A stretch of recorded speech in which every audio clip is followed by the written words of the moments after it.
નમસ્કાર મિત્રો, ND Gohil YouTube ચેનલમાં તમારું ફરી હાર્દિક સ્વાગત છે.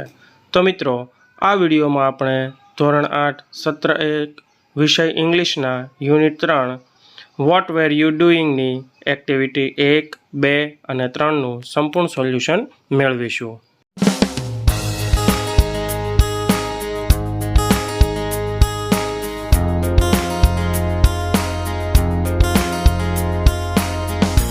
તો સૌ પ્રથમ જોઈએ activity 1, answer the following questions. તો તેમાં પહેલો સવાલ છે, what do you see in this picture?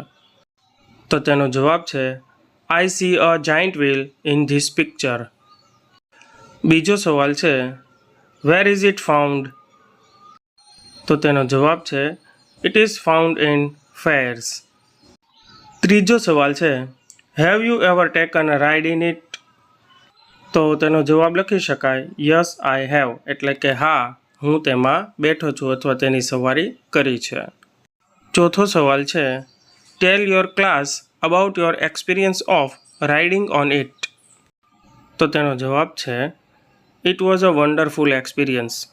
As the giant wheel slowly started, I enjoyed the feeling of going up. When I reached right at the top, I was a little scared. Everything looked so tiny from up there. As the giant wheel came down, I was little relaxed. I really enjoyed this ride. Activity number 2, read the story. એટલે કે વાર્તા વાંચો. તો જોઈએ વાર્તા, અને વાર્તાનું નામ છે Vinu. Vinu climbed up a tree. He sat on a branch. He was cutting the same branch. An old man saw the boy. He said, "Oh, Vinu, don't cut that branch. You will fall." The boy laughed at the old man. He did not follow his advice. He continued to cut the branch. He fell down and broke his leg. તો તેનું ગુજરાતી ભાષાંતર થશે, વિનુ એક ઝાડ પર ચડ્યો. તે એક ડાળ પર બેઠો. તે એ જ ડાળ કાપી રહ્યો હતો. એક વૃદ્ધ માણસે તે છોકરાને જોયો. તેણે કહ્યું, અરે વિનુ, એ ડાળ કાપવી રહેવા દે, તું પડી જઈશ. છોકરાએ એ વૃદ્ધને હસી કાઢ્યો. તેણે તેની સલાહ માની નહીં. તેણે ડાળ કાપવાનું ચાલુ જ રાખ્યું. તે પડી ગયો અને તેનો પગ ભાંગ્યો. હવે એક્ટિવિટી 2માં આગળ વધીએ. Now look at the following pictures and write the appropriate sentence below each picture. એટલે કે નીચે આપેલા ચિત્ર જુઓ અને તેની નીચે યોગ્ય વાક્ય લખો. તો જોઈએ ચિત્રો અને તેની નીચે આવતા યોગ્ય વાક્યો. તો પહેલું ચિત્ર છે, તેમાં વિનુ એક વૃક્ષની ડાળ ઉપર બેઠો છે અને તેને કાપતો હોય તેવું નજરે પડે છે. તો તેના માટેનું વાક્ય છે, Vinu climbed up a tree. He sat on a branch. He was cutting the same branch. બીજા ચિત્રમાં આપણે જોઈ શકીએ છીએ કે વિનુને એક ઘરડો માણસ જુએ છે. તો તેના માટેનું વાક્ય આવશે, an old man so the boy. આગળના ચિત્રો જોઈએ. ત્રીજા ચિત્રમાં એ ઘરડો માણસ છે એ વિનુને ડાળ કાપવાની ના પાડતો હોય તેવું લાગે છે.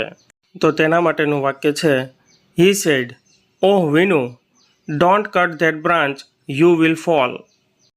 ત્યાર પછીના ચિત્રમાં દેખાય છે, વિનુ એ ઘરડા માણસની વાત માનતો નથી અને તેની હાંસી ઉડાવી અને ડાળ કાપતો જ રહે છે. તો તેના માટેના વાક્ય થશે, the boy laughed at the old man. He didn't follow his advice. હવે ત્યાર પછીના આગળના ચિત્રો જોઈએ.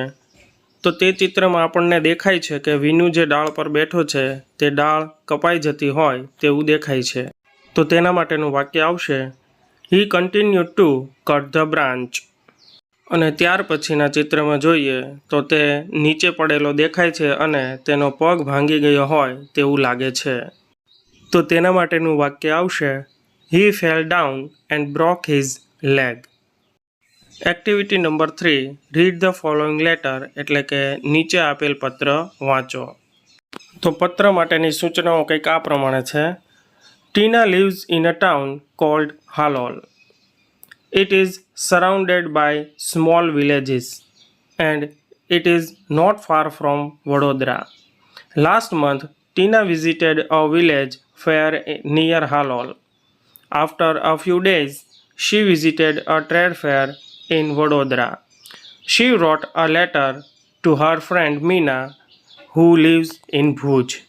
તેનું ગુજરાતી ભાષાંતર થશે: ટીના હાલોલ નામના શહેરમાં રહે છે. તેની આસપાસ ઘણા ગામડા આવેલા છે અને તે વડોદરાથી દૂર નથી. ગયા મહિને ટીનાએ હાલોલ પાસેના ગામમાં એક મેળાની મુલાકાત લીધી. થોડા દિવસો પછી તેણે વડોદરાના એક વ્યાપાર મેળાની મુલાકાત લીધી. તેણે ભુજમાં રહેતી તેની મિત્ર મીનાને પત્ર લખ્યો. હવે જોઈએ પત્ર. સૌથી પહેલાં એડ્રેસ એટલે કે સરનામું. Halol, 25 July 2014. Dear Meena, thank you for your letter of 15th July. I was happy to read about your visit to Dholavira. એટલે કે હાલોલ, 25 જુલાઈ 2014. પ્રિય મીના, તારા 15મી જુલાઈના પત્ર માટે આભાર. તારી ધોળાવીરાની મુલાકાત વિશે વાંચીને મને આનંદ થયો. I visited 2 different fairs last month and I want to tell you about them. એટલે કે મેં ગયા મહિને 2 જુદા જુદા મેળાની મુલાકાત લીધી અને હું તને તેના વિશે કહેવા માગું છું. First, I visited a village fair between Halol and Pavagadh. We went there in an auto rickshaw.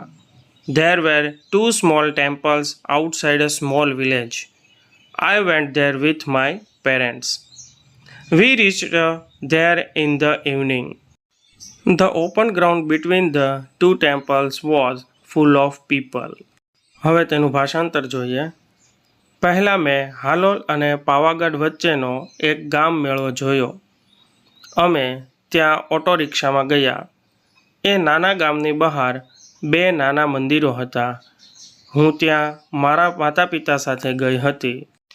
અમે ત્યાં સાંજે પહોંચ્યા. 2 મંદિરો વચ્ચેનું ખુલ્લું મેદાન લોકોથી ભરચક હતું.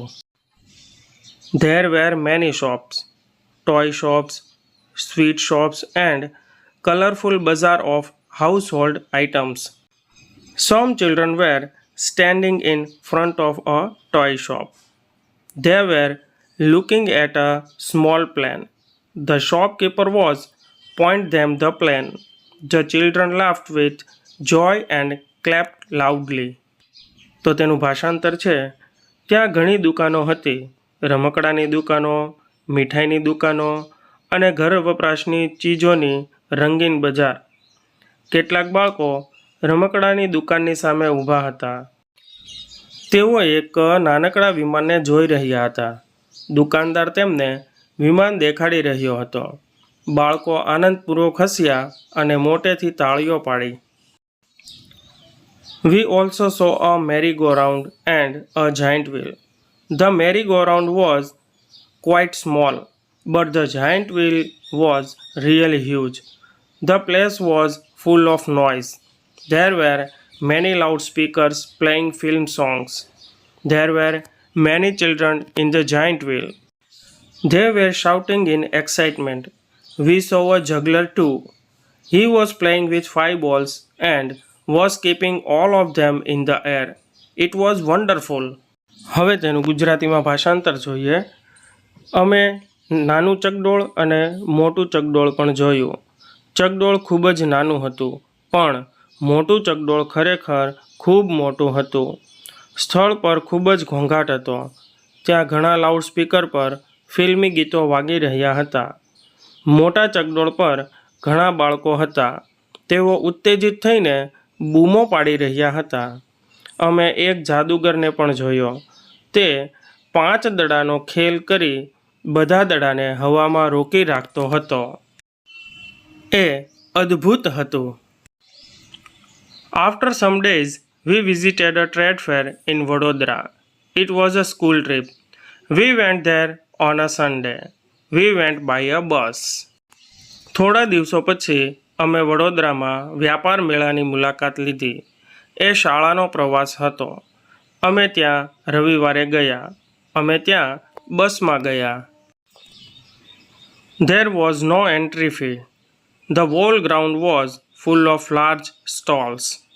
There were many stalls of electronics goods like TV, VCR, and music systems. The girls on the counters were well dressed. They were answering the questions of visitors with a smile.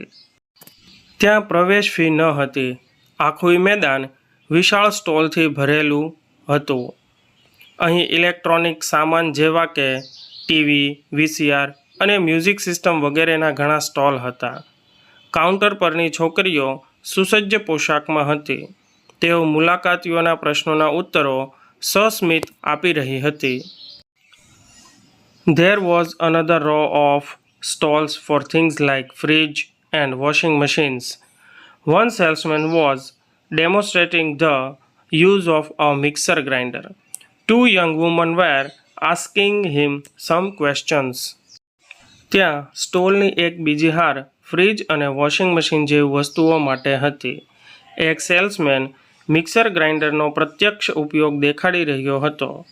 બે યુવાન મહિલાઓ તેને કેટલાક પ્રશ્નો પૂછી રહી હતી.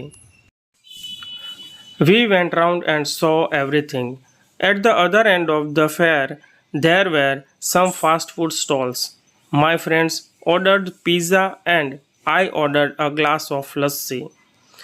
We sat down for a while and served the food. There were a couple of sweet shops, but we did not buy any sweets. અમે બધે જ ફર્યા અને દરેકે દરેક વસ્તુ જોઈ. મેળાને બીજે છેડે કેટલાક ફાસ્ટ ફૂડ સ્ટોલ હતા. મારા મિત્રોએ પિઝા મંગાવ્યા અને મેં એક ગ્લાસ લસ્સી મંગાવી.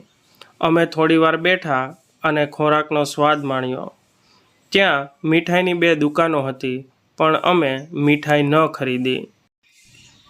We came back in the evening, એટલે કે અમે સાંજે પાછા આવ્યા. Okay, I will stop now. Convey my regards to your parents. તો તેનું ભાષાંતર થશે, સારું, હવે હું અટકું છું. તારા માતા પિતાને મારા વંદન કહેજે. યોર સિન્સિયરલી ટીના, એટલે કે ખરા દિલથી તારી મિત્ર ટીના.